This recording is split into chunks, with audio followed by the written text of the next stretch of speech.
It is the year 1622. Off the coast of Florida, a violent storm unleashes its fury on the sea. In the middle of that chaos, a Spanish galleon, Nuestra Señora de Atocha, is struggling to survive. Its sails rip apart, its wooden frame groans against the wind, and within moments the ship is torn open by towering waves. On board lies Spain's fortune, gold, silver, and precious cargo, worth what would be $500 million today. But that night all of it vanishes into the sea. For more than 350 years, the Atocha's location would remain a mystery. Yet one man refused to accept defeat, and his determination would turn this sunken ship into the most valuable treasure hunt in history.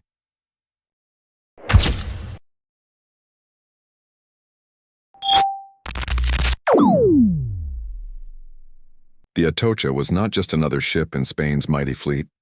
It was part of the Tierra Firme convoy, transporting the wealth of the New World back to Europe.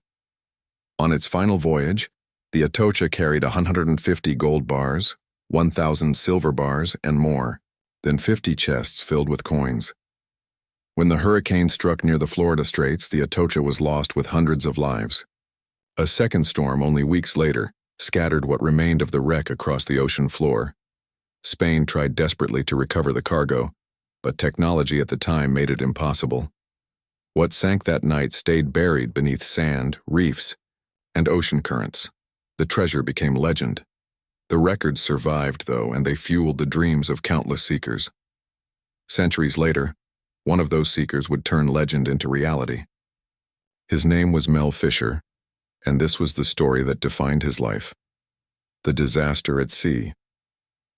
On September 6, 1622, the Atocha met its fate. Its masts snapped like twigs.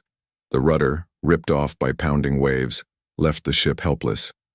By morning, only fragments floated on the water. Spain lost more than just wealth that day. It lost a lifeline of silver from Peru, gold from Colombia, and emeralds from Muzo. The wreck settled in the reefs of the Florida Keys, but no one could hold on to its position for long. After the second storm, debris was spread for miles. The Spanish crown launched recovery attempts.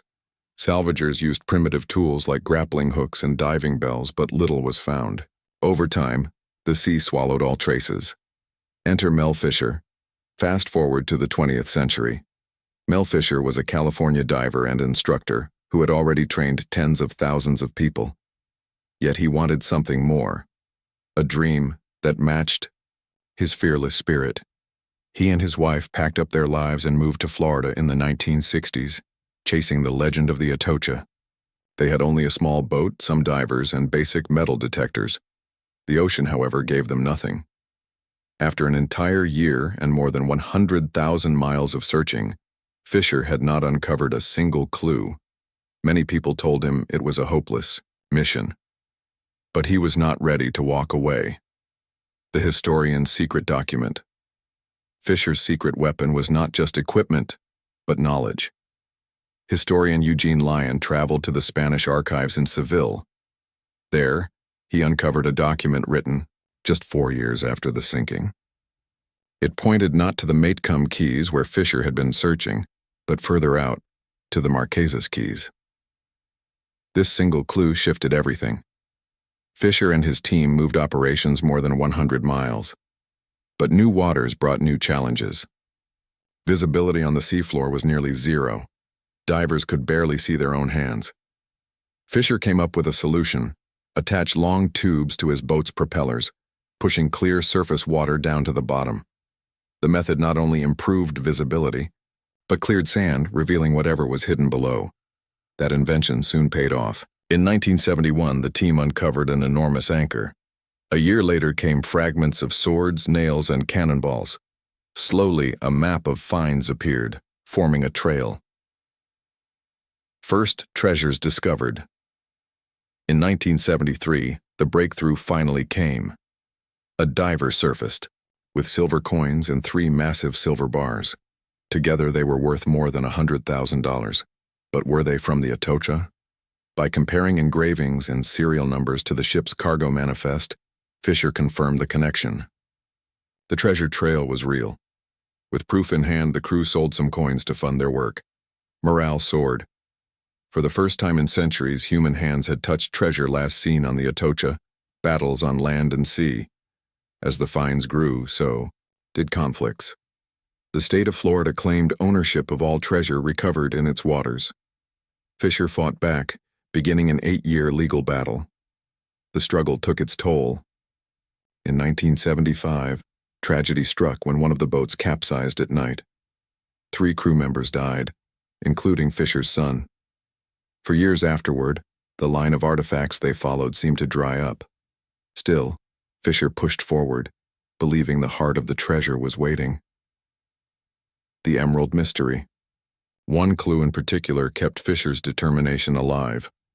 A document from one of the survivors described smuggling 70 pounds of Colombian emeralds onto the Atocha. While critics dismissed this as rumor, Fisher believed it was true. He was convinced that the Atocha carried more than just gold and silver. It was a gamble that cost him money and years of frustration, but in time, his hunch would be proven right. The breakthrough. By the early 1980s, Fisher had spent millions and nearly 2 decades chasing the shipwreck. Then in 1983, the crew's magnetometer picked up a strong signal southeast of their main line of finds. A new trail of debris appeared. On July 20th, 1985, everything changed. Divers went down and spotted an 80-foot wreck. There were piles of silver bars, chests of coins, and gold shimmering in the sand.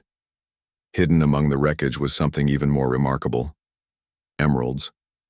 A thumb-sized gem valued at more than $800,000 was found. Soon, another emerald worth over $1 million surfaced. In total, over 2,000 uncut emeralds were uncovered. The survivor's story was true. For Fisher and his crew, it was the confirmation they had been waiting for.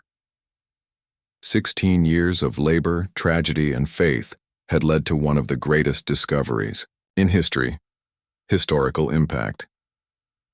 The Atocha's discovery became more than just a treasure hunt. It set a precedent in salvage law, with courts eventually granting Fisher full ownership. It turned into a cultural phenomenon, with pieces of the treasure displayed in museums and private collections. The value of the finds soared into the billions. But beyond the money, the Atocha symbolized something deeper: the determination of people willing to chase a dream against impossible odds. The Atocha is remembered today not just as the most valuable shipwreck ever found, but as a story of endurance.